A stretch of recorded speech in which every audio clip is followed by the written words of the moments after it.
नमस्कार.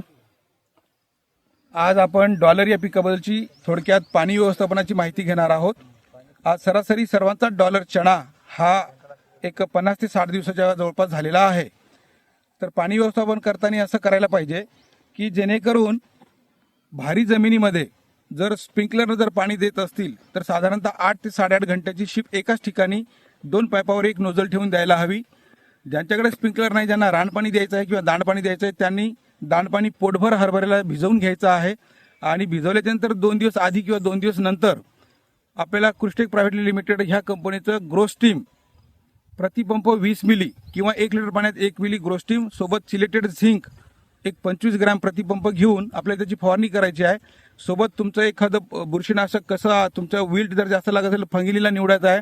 किंवा रात्रीचं वातावरण आर्द्रता खूप आहे आणि दिवसा टेम्परेचर येत आहे आणि कुठलाही प्लॉटवर जर रोग नसेल तर तुम्ही अशा वेळेला सिस्टमिक फंगीसाइड जसं की अँट्राकॉल असेल, M45 असेल ह्या बुरशीनाशकाची निवड करायची आहे. आणि सोबत एक पीएच मेंटेनर म्हणून आपण न्यूट्रास्पेटचा आपण आधार घ्यायचा आणि त्याचा फवारा करायचा आहे. आणि पाणी व्यवस्थापन याच्यासाठी जर पोटभर पाणी दिलं तर ते 20-22 दिवस आपल्याला परत पाणी द्यायचं नाही. त्या 20-25 दिवस जे पाणी द्यायचं नाही 20-22 दिवसापर्यंत, तर ते पोटभर पाणी दिल्याच्या नंतर त्या भरोशावर झाड भरपूर फुलधारणा बाहेर काढणार आहे आणि कुठलीही ड्रॉपिंग होऊ देणार नाही किंवा विपरीत वातावरणाचा परिणाम ग्रोस्टीमची फवारणी झाल्यामुळे तेव्हा काही होणार नाही, ड्रॉपिंग होणार नाही.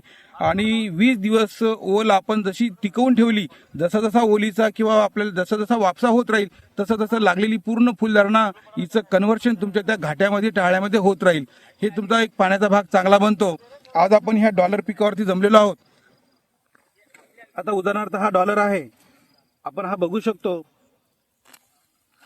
बऱ्यापैकी सेटिंग झालेली आहे.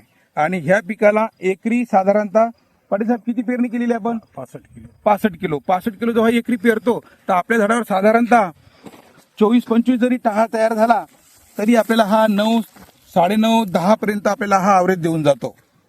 आता एक दुसरा मुद्दा असा येतो की ज्या वेळेला डॉलर किंवा साधा चणा जरी असला पण त्याला जर 85 ते 90 दिवस जर होत आले असतील तर त्यावेळेला बोट्रॅटिस नावाचा फंगस तिथं तयार होतो. रात्रीची आर्द्रता आणि दिवसाचं वाढलेलं टेम्परेचर या माध्यमातून तिथं आपल्याला बोट्रॅटिसचा फंगस तयार झालेला राहतो. तर तेव्हा मात्र आपण बॅक्टेरिसान प्लस फंगिनिल प्रति एकरी 250 ग्रॅम घेऊन त्याची फवारणी करायची, म्हणजे बोट्रॅटिस या फंगसवर आपण तिथं कंट्रोल चांगला मिळवू शकतो.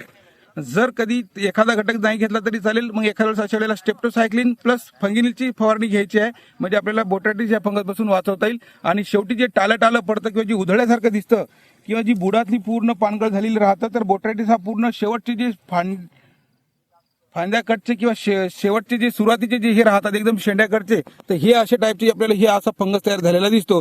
तर हे पूर्ण शेवटपर्यंत पूर्ण घाटे तिथं ठसठस भरल्या जातात. शेवटच्या फवारणीत आपल्याला फंगिनिल बोट्रॅटिससाठी फंगिनिल प्लस स्टेप्टोसायक्लिन आणि सायझरचा आधार मात्र जरूर घ्यायचा आहे. धन्यवाद. हे पान तुमचे आले.